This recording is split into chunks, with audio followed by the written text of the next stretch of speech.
엘리사가 사역을 하면서 자주 가던 도시가 있었는데 그곳이 수넴이라는 마을입니다. 수넴이라는 뜻은 쉼터, 휴식터라는 뜻을 가지고 있습니다. 이 마을에 마음이 착하고 경제적으로 여유가 있는 한 여인이 살았는데 엘리사 일행을 늘 극진하게 대접하는 그런 여인이었습니다. 하나님은 배려할 줄 아는 사람을 귀하게 여기십니다. 엘리사를 섬긴 수넴 여인을 성경은 그 여인을 어떻게 소개하는가?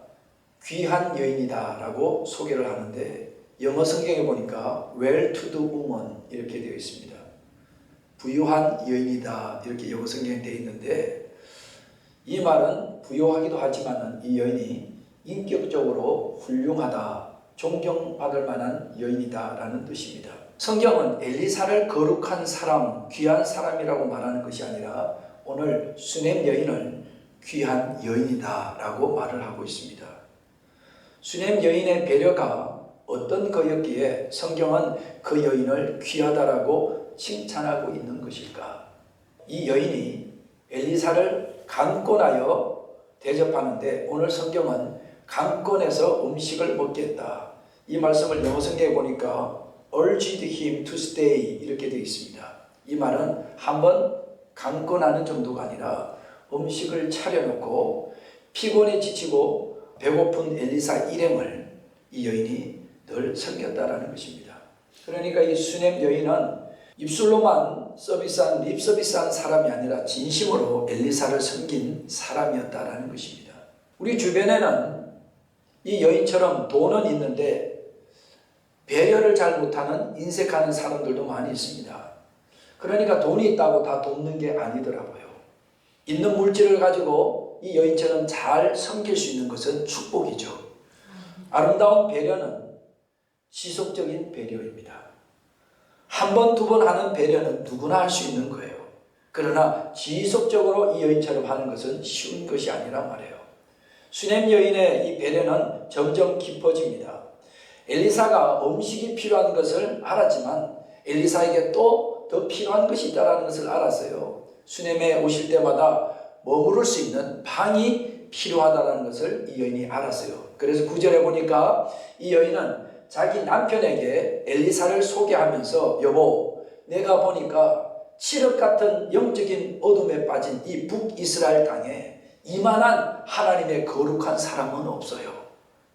그러니까 여보, 이분이 오시면 머무를 수 있도록 게스트하우스 하나를 만들어 드리십시다. 그래서 우리 집에 들리실 때마다 그곳에 들어가서 쉬시도록 그렇게 하십시다. 이렇게 남편에게 제안을 하죠. 여러분, 이 여인의 섬김이 오늘 성경에 복을 받았다.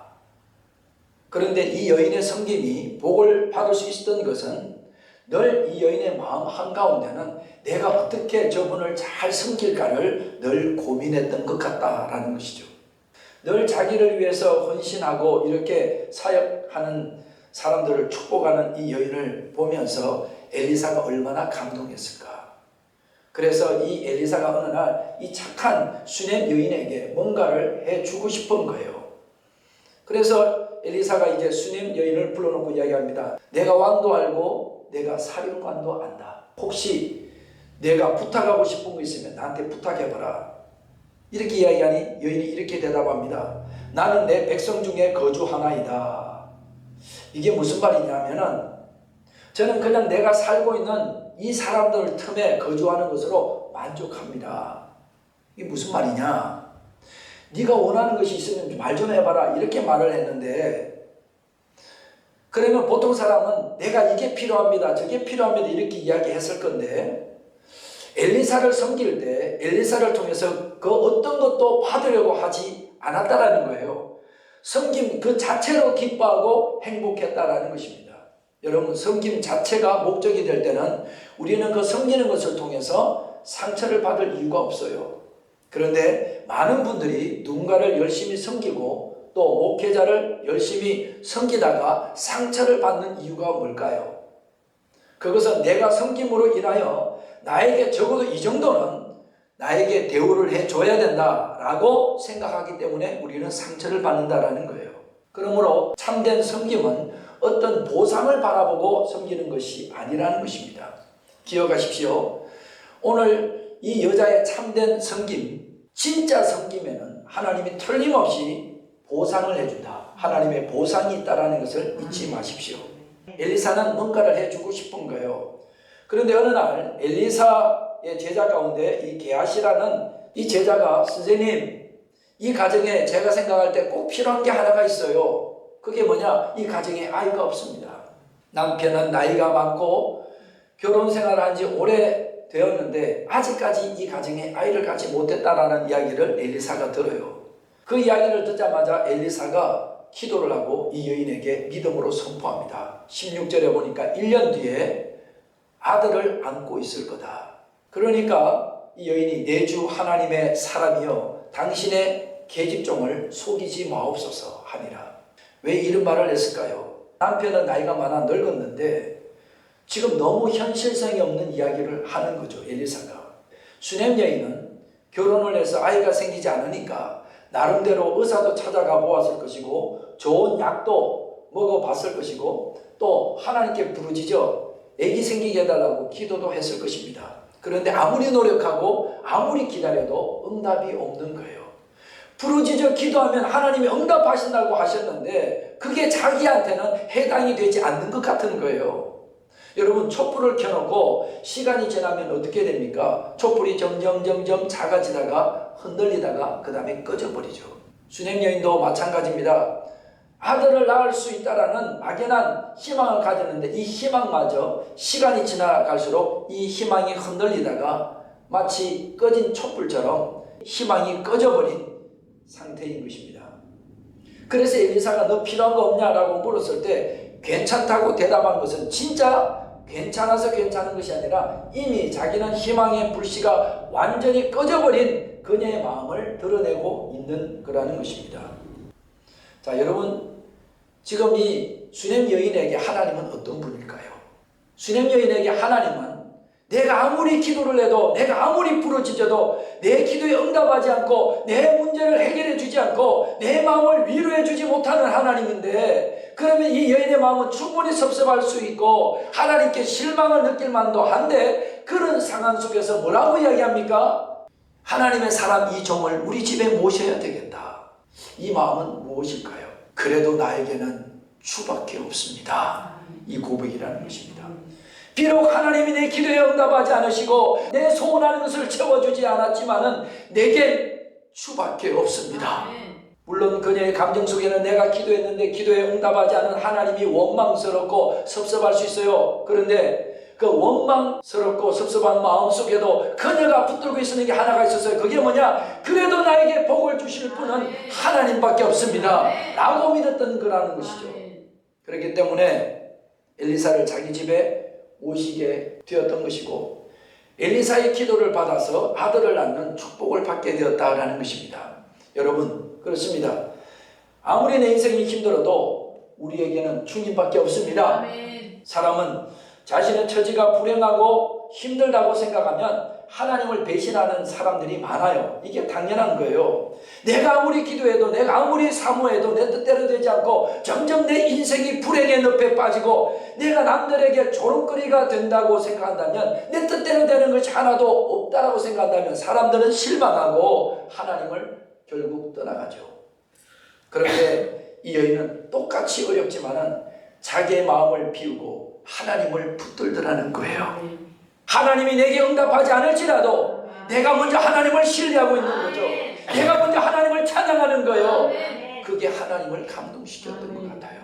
내가 원하는 만큼 지금 당장 응답이 없더라도 여러분, 그럼에도 불구하고 그 하나님을 먼저 신뢰하고 그 하나님을 삶으로 노래하여 보십시오. 그때 하나님이 여러분이 기대하지 않아도, 여러분이 구하지 않아도 여러분에게 하늘의 것으로 채우시고 축복하실 줄로 믿습니다.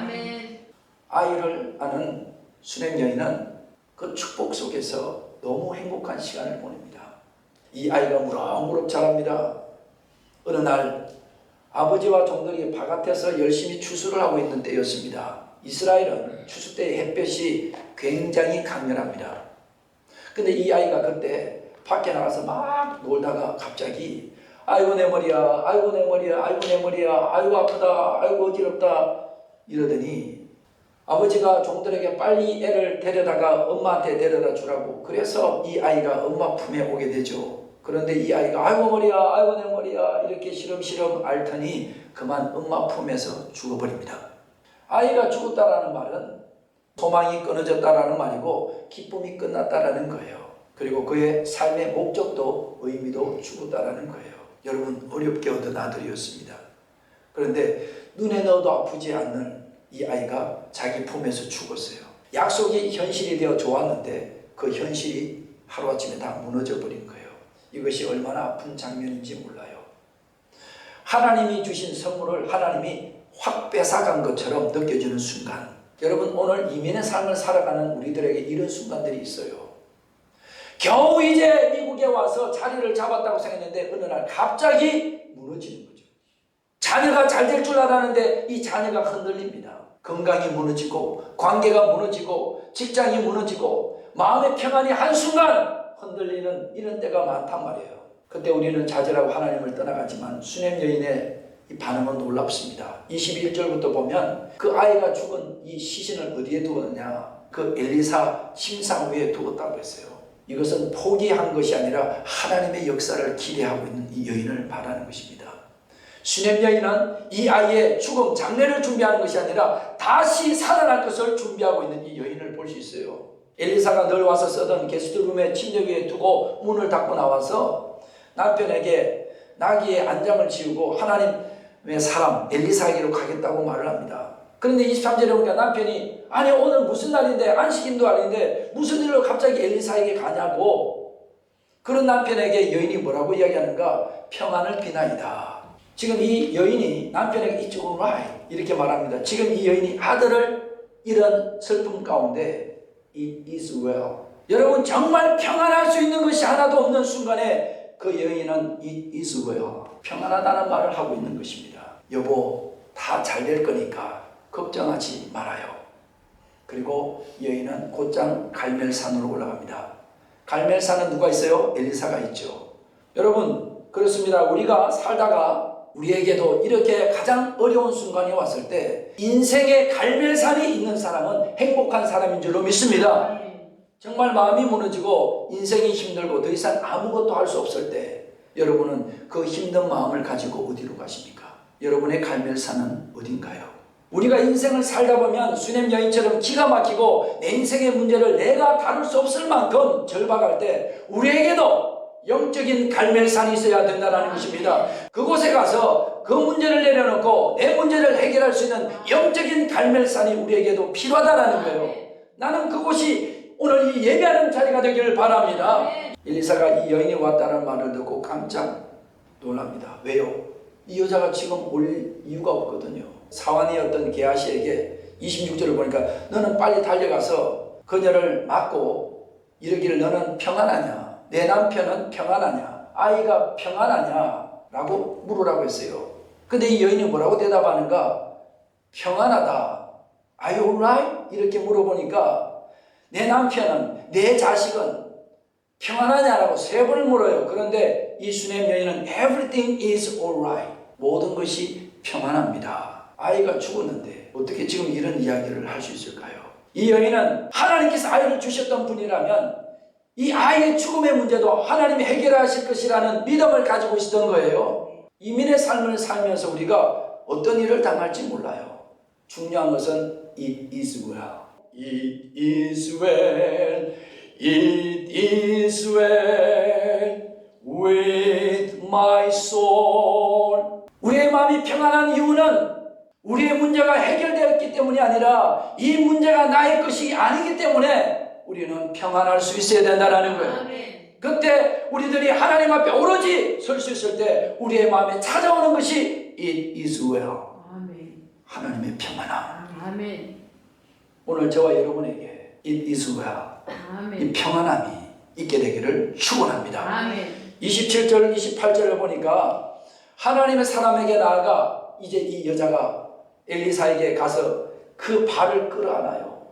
이 여인이 이르되 내가 주께 아들을 구하더니까 엘리사를 보자마자 엘리사의 발을 붙들고 통곡하고 오열하는데 막 우는 거예요.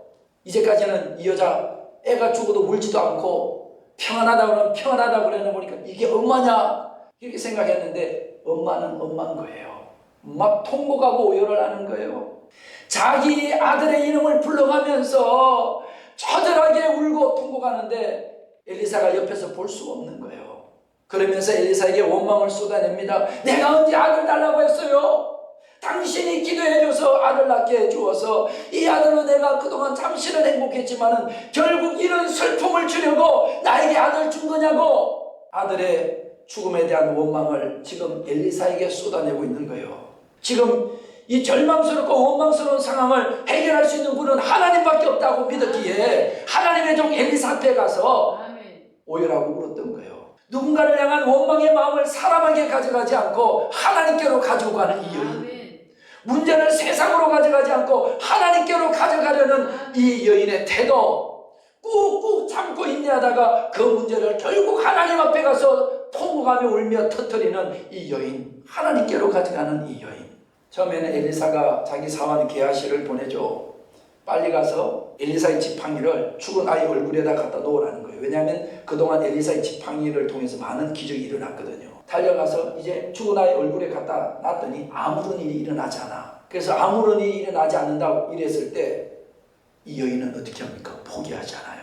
30절에서 이렇게 말합니다. 아이의 어머니가 이르되 여호와께서 살아계심과 당신의 영혼이 살아계심을 두고 맹세하노니 내가 당신을 떠나지 아니하겠나이다.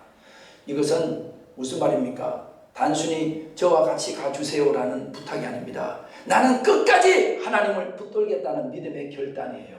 여기서 우리가 놓지 말아야 될 것은 엄마의 믿음, 부모의 믿음입니다. 여러분, 이 자녀는 육신적으로 죽었지만 오늘 우리 주변에 보면 영적으로 죽어 있는 자녀들이 많아요. 이때 부모가 해야 될 일이 뭐냐? 포기하지 않는 거예요. 자녀를 포기하지 않는 거죠. 많은 부모들은 이렇게 말합니다. 우리 아이는 교회를 떠났어요. 예배를 드리지 않아요. 신앙에 관심이 없어요. 그래도 부모는 자녀를 포기해서는 안 됩니다. 영적으로 죽은 것처럼 보이는 자녀도 하나님께서 얼마든지 다시 일으킬 수 있기 때문에 자녀가 지금 멀리 떠나 있는 것처럼 보여도 오늘 우리의 부모가 수냄 여인처럼 하나님을 붙들고 기도의 자리를 떠나지 않는다면 하나님은 반드시 여러분의 자녀를 살릴 줄로 믿습니다. 그래서 결국 엘리사가 직접 가죠. 그리고 죽어 있는 어린 아들의 시신 앞에서 그는 간절하게 기도를 시작합니다. 33절에 보니까 엘리사가 들어가서 문을 닫았다고 했어요. 지난주에 과부의 집에서 기적을 베풀 때도 너는 들어가서 두 아들과 함께 문을 닫고 그랬단 말이에요. 오늘도 엘리사가 어떻게 하고 있어요? 문을 닫은 후에 여호와께 기도하니라. 기적은 쇼가 아니에요. 사람들에게 보여주는 쇼가 아니라고요. 그래서 문을 닫았다라는 것은 사람들의 시선을 차단했다라는 것이고, 문을 닫는 순간 세상의 소리는 차단되고 오직 하나님만 남는 거예요. 이 말은 기적은 엘리사의 능력에서 나온 것이 아니라 하나님을 집중하며 기도함으로 이 기적이 일어났다라는 것을 말하고 있는 것입니다. 우리가 이민의 생활을 하다 보면 사람들의 말 때문에 또 경제적인 걱정, 자녀의 문제, 미래에 대한 불안, 이런저런 소리들이 계속 우리 귀에 들립니다. 그런데 하나님께서 말씀하십니다. 문을 닫으라. 세상의 소음을 끊고 기도의 자리로 들어오라는 거예요. 우리의 회복은 하나님과 단둘이 만나는 시간에서 시작되기 때문에 그렇습니다. 그런데 오늘 성경은 엘리사가 기도하는 모습을 성경에서 기록하고 있어요. 엘리사가 여호와께 기도하고 아이 위에 올라가서, 자, 아이 위에 올라갑니다. 엎드렸어요. 자기의 입을 그 죽은 아이의 입에, 자기의 눈을 죽은 아이의 눈에, 자기의 손을 그 죽은 아이의 손에 대고 그리고 몸에 엎드리는, 이게 굉장히 힘든 자세죠. 죽은 아이의 시신과 자기를 포기했다라는 거죠. 그리고 엘리사는 간절히 기도합니다. 근데 놀라운 일이 일어났어요. 근데 35절에 보니까 아이가 7번 재치기를 하고 눈을 뜨는지라. 할렐루야. 멈췄던 심장과 호흡이 뛰고 차가웠던 온몸에 온기가 돌아오고 죽었던 아이가 살아나 엄마 하고 아마 우는 거예요. 엄마. 이 엄마는 좀 전에 아이가 죽어서 오열을 했는데 이 아이가 엄마 하고 우니까 또다시 엄마는 오열합니다. 엄마 하고 우는 그 모습을 쳐다보는 엘리사가 빙그레 웃으면서 오늘 이야기가 끝이 나는 것입니다. 오늘 우리가 여기서 주목해야 될 것이 있어요. 오늘 죽은 아이를 살리는 것은 엘리사의 능력이 아니라 하나님의 능력이었다. 아멘. 그러나 그 기적의 시작에는 내가 당신을 떠나지 않겠습니다라고 고백했던 이 엄마의 믿음이었다라는 것입니다. 아멘. 오늘도 하나님은 자녀를 위해서 포기하지 않는 기도하는 부모의 눈물을 외면하지 않으십니다. 아멘. 부모의 기도는 자녀의 영혼을 하나님께로 이끄는 가장 강력한 통로가 된다는 것을 기억하십시오. 그러므로 사랑하는 여러분, 자녀가 아무리 하나님과 멀리 있는 것처럼 보여도 기도를 멈추지 마십시오. 아멘. 하나님은 아직 그들의 이야기를 끝내지 아니하셨습니다. 아멘. 여러분, 하나님의 사람 엘리사가 죽은 아이를 놓고 기도하는 모습을 절대로 잊지 마십시오. 엘리사가 아이 위에 엎드려 기도를 했습니다. 오늘 하나님 우리에게 말씀하십니다. 너도 내 자녀를 위해 그렇게 엎드려 기도하겠느냐? 하나님이 묻습니다. 너도 오늘 너의 남편을, 너의 가정을 위해, 이 교회를 위해서 이렇게 엎드려 너도 기도하겠느냐? 오늘 우리에게 필요한 것은 더 많은 걱정이 아니라 더 많은 기도가 필요하고, 더 많은 책망이 아니라 더 많은 눈물이 필요하고, 더 많은 포기가 아니라 더 많은 믿음이 필요한 것입니다. 엘리사는 아이의 죽음 앞에서도 물러서지 않았어요. 35절에 보니까 그렇게 기도했는데 아이가 갑자기 살아난 것이 아니에요. 35절에 보니까 엘리사가 집안에서 이리저리 돌아다녔다고 했어요. 그 응답이 안 되는 거죠. 그렇게 기도를 했는데도. 그런데도 불구하고 한 번 해보고 안 되니까 아이고 안 되겠다, 오늘 포기해야 되겠다, 이렇게 하지 않냐고. 엘리사는 오직 하나님만 살릴 수 있다고 믿고 그렇게 계속해서 그 행동을 하다 보니까 결국 아이가 재치기를 7번 하고 다시 영혼이 돌아오는 기적이 일어납니다. 우리는 기도할 때 어떻게 기도합니까? 의심을 뒤집어 쓰고 기도합니다. 안 될 낀데 이러면서 주여 도와주세요, 주여 살려주세요, 안 될 낀데 이러면서 우리는 그렇게 기도해요. 다시 살려달라고 하는 기도는 아무나 할 수 있는 기도가 아니에요. 여러분, 오늘 우리 자녀들 가운데는 육체는 살아있지만 영적으로 죽어있는 것처럼 보이는 자식들이 많이 있어요. 세상을 따라가고 있고 하나님을 떠나고 예배를 잃어버린 자녀들을 보는 이 부모의 마음은 무너집니다. 이 아이로 인하여 낙심하고 절망하는 부모들이 많아요. 그럴 때 우리는 포기할 것이 아니라 엘리사처럼 하나님께 엎드려야 된다라는 것입니다. 부모의 눈물의 기도는 결코 헛되지 않습니다. 아멘. 하나님은 죽은 아이를 살렸던 분이시며 오늘도 죽어있는 영혼을 다시 살릴 수 있는 분이 하나님이십니다. 아멘. 사랑하는 부모 여러분, 자녀를 위해 걱정하는 시간을 기도의 시간으로 바꾸십시오. 아멘. 잔소리보다도 중보 기도를 더 많이 하십시오. 포기하지 마십시오. 오늘 당장 변화가 보이지 않아도 하나님은 일하고 계심을 믿으십시오. 아멘. 엘리사가 아이를 떠나지 않았던 것처럼 우리도 자녀를 위한 기도의 자리를 떠나지 맙시다. 아멘. 하나님께서 우리 자녀들의 영혼에 다시 생명의 숨을 불어 넣어주실 때까지. 아멘. 죽은 아이를 살린 것은 엘리사가 아니라 하나님이셨어요. 아멘. 그러나 하나님은 포기하지 않은 엄마의 믿음과 엎드리는 엘리사의 기도를 통해서 오늘도 일하고 계셨어요. 아멘. 그렇습니다. 오늘도 우리 하나님은 포기하지 않는 부모의 기도를 찾고 계십니다. 아멘. 부모가 자녀를 포기하는 순간 자녀는 끝이지만 부모가 무릎을 꿇는 순간 아멘. 하나님의 역사는 시작될 것입니다. 아멘. 오늘 사람은 죽었다고 말하는 곳에서 하나님은 말씀하십니다. 아직 끝나지 않았다고. 그러므로 자녀를 위해 기도하는 부모는 절대로 희망을 잃지 마십시오. 아멘. 오늘도 우리 하나님은 죽은 영혼을 살리시는 하나님이십니다. 아멘. 기도하시겠습니다. 죽은 아이를 살리신 분은 엘리사가 아니라 하나님이셨습니다. 그러나 하나님은 포기하지 않는 어머니의 믿음과 엎드려 기도하는 엘리사를 통해 일하셨습니다. 오늘 우리 가운데도 이런 눈물을 가진 부모들이 있습니다. 주님, 우리 자녀들이 육체는 멀쩡히 살아있지만 영적으로 죽어있는 것처럼 보일 때가 있어요. 저들이 예배를 떠나고 말씀을 잃어버리고 세상을 따라가고 있어요. 하나님을 멀리하는 자녀들을 바라보며 부모의 마음이 무너집니다. 이 아이는 안 되겠다. 이제는 늦은 것 같다. 내 기도가 무슨 소용이 있을까? 그런 낙심이 밀려올 때가 있습니다. 그러나 하나님은 말씀하십니다. 포기하지 마라. 데리고 오라. 내려놓지 말고 하나님께 데리고 오라. 그리고 문을 닫고 엎드려 기도하라. 하나님 오늘도 살리시는 하나님이시다. 수냄 여인은 자녀를 포기하지 않았습니다. 엘리사는 그 아이 곁을 떠나지 않았습니다.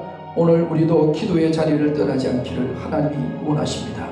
이 시간 우리의 자녀들의 이름을 가슴에 품고 기도하는 시간을 갖기를 원합니다. 우리 교회를 품고 이 나라와 민족을 가슴에 품고 기도하는 시간을 갖기를 원합니다. 주님, 아직 하나님을 모르는 우리의 자녀, 믿음이 식어버린 우리의 자식들, 예배를 잃어버린 우리 자녀들, 상처와 방황 속에 있는 자녀들, 부모의 마음을 무너지게 하는 우리의 자녀들을 주님 앞에 올려드리며 기도하십시다. 주여, 수냄 여인처럼 자녀를 포기하지 않는 믿음을 주옵소서. 엘리사처럼 하나님 앞에 엎드려 끝까지 기도하는 부모가 되게 하여 주옵소서. 육체는 살아있지만 영적으로 죽어있는 자녀들의 영혼에 다시 생명의 숨을 불어넣어 주소서. 주여, 우리의 자녀를 살려 주옵소서. 오늘도 주신 말씀 생각하며 주님 앞에 우리 다 함께 기도로 나가기를 원합니다.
주님, 우리의 상한 마음을 만져 주옵소서.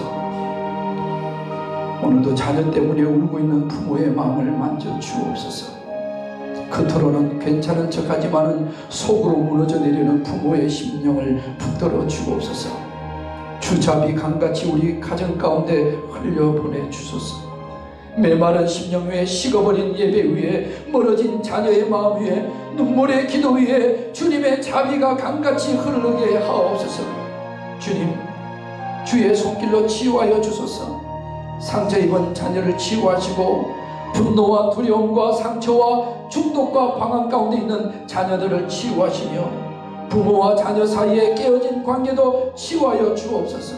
주님, 고통받는 자녀들을 품어주소서. 살리시는 하나님, 오늘도 말씀처럼 죽은 아이를 살리셨던 것처럼 오늘도 죽어있는 영혼을 살릴 줄로 믿습니다. 우리 자녀들에게 다시 생명의 숨을 불어넣어 주옵소서. 다시 말씀을 사모하게 하여 주시고 다시 예배를 사랑하게 하시고 다시 하나님을 찾게 하여 주옵소서. 부모들이 끝까지 기도의 자리를 지키게 하시고 수렘 여인처럼 포기하지 않게 하여 주시고 엘리사처럼 엎드려 기도하게 하시고 사람의 말보다도 하나님의 약속의 말을 더 붙드는 믿음을 우리에게 허락하여 주옵소서. 오늘 우리가 일하시는 주님을 신뢰합니다. 우리의 마지막의 고백이 내겐 주밖에 없습니다.